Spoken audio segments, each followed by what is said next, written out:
Good morning. Mark Carlisle here of the Christ United Methodist Church Video Team. I got a new background, trying out some new things, so please excuse the green screen in the back. But we're trying to improve the video and would like to have some background behind me that might be appropriate to the video that we're trying to do. So we're working on that. Well, a couple of weeks ago, I was reading an article entitled, "Cut the Strings." Well, that got me to wondering about Scripture. I know, you're probably asking yourself, how in the world could the topic of cut the strings remind you of Scripture? Well, it did. You know, God works in mysterious ways. So I'll share the story involved in cutting the strings a little later.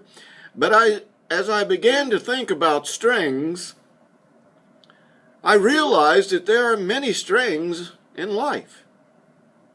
Some good, and some not so good. For example, I'll share a couple. When we had the strings that held us close to our mothers, fathers, brothers, sisters, and other relatives, they protected us. Can you remember that? Can you remember being introduced to a stranger and you would hide behind your mom or your dad and peek out? I do. It was a protective time. Then we have the strings that bind us from our poor decisions we make sometimes in the past. Sometimes it's hard to break those strings and change our bad habits. Occasionally it might even mean walking away from a certain situation. Sometimes even our so-called friends. Because the strings binding us might require a new beginning, a new environment.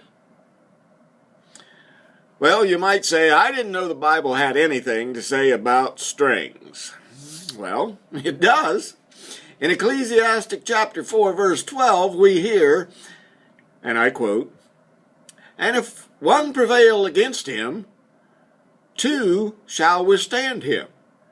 And a three-strand cord," which is another word for a string, "is not quickly broken."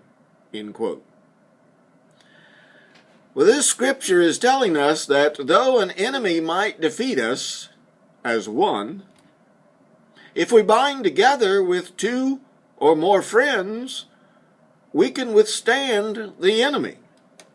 Or to put it into even simpler terms, having a friend is good, but having more friends is better.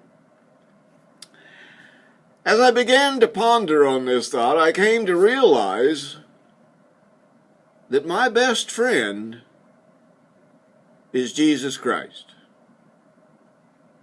How could he not be our best friend? He laid down his life for you and me, and not even knowing us, he died a horrible death to save us from sin. Have you ever thought about who your best friend is?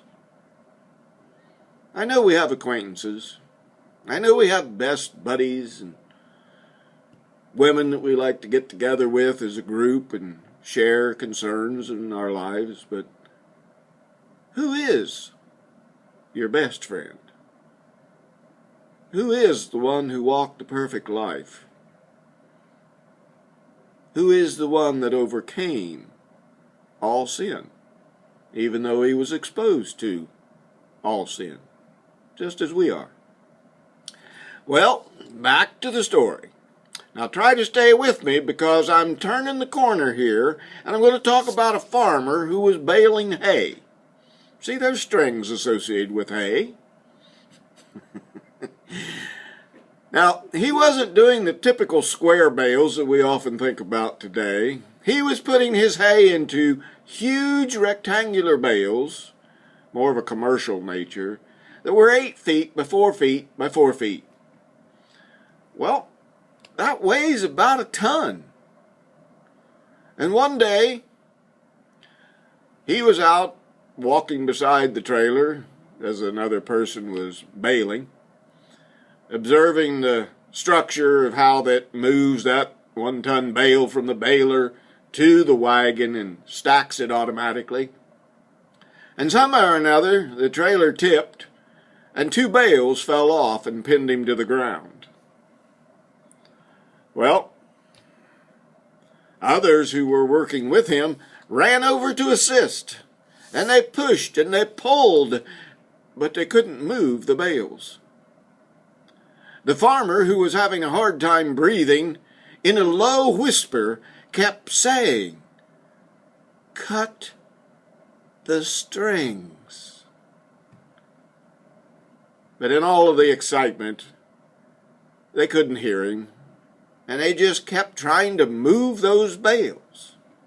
So then they ran to get more help and brought back several other men, and still could not move the bales. By now the farmer was beginning to lose consciousness, and the weight of the hay was causing him to lose hope. However, he continued to say, "Just cut the strings." Finally, they listened to him, and the bale burst open and was easily removed from the farmer, and he was able to escape. He just couldn't understand why it had taken them so long to just cut the strings. Well, we might want to ponder on that in our lives today, because there's a lot of strings that we hesitate to cut. But we know full well that it is for our best interest to move on from that situation, to get out from under that burden, to not lose hope. Just cut the strings. Do you have some strings that are binding you and keeping you or your family from your full potential? Do they need to be cut? Well, there is one who loves you more than anything in the world. Why not let him help you cut the strings that are hindering you from a peaceful and fruitful life? Until next time, be blessed.